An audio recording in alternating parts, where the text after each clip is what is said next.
Is it my studies? O sa mga estudyante nga naadri? Ang imo habang prioridad is ang imong pagtungha. Nalipay ko sa ubang young people diri kay although eskwela gid sila, pero naman sila time pod na makaalagad sa Ginoo. Practice, apil og prayer meeting usahay. Pero si Gugong kay moapil sa kay naman yang mama, pero ang uban ng mga young people moapil to, pero dito moapil nga siya kay isa. Kinanglan group kay gang man ni sila. Ito.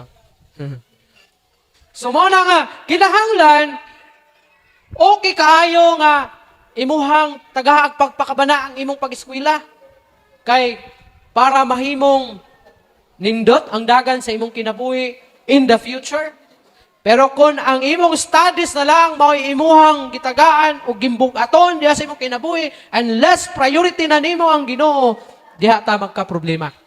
Daghan ng mga estudyante nga pag nabisi sa eskwelahan, di na mahinumdum sa Ginoo.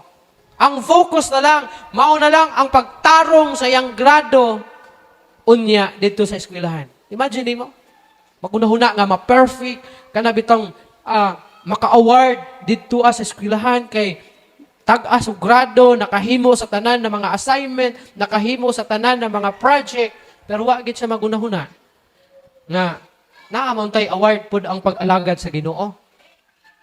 Na may mga korona ang pag-alagad sa Ginoo. Di ba yung mga crown? Kanang crown nga imong maangkon, pinag-atubang nimo sa Ginoo. Mas bililhon kaysa ribbon, kaysa medal nga imong maangkon sa eskwelahan. Pero ang tao, mas gitagaan niya o taas nga panahon na makabot ang mao nga award nga kanang tanan lumalabay lang.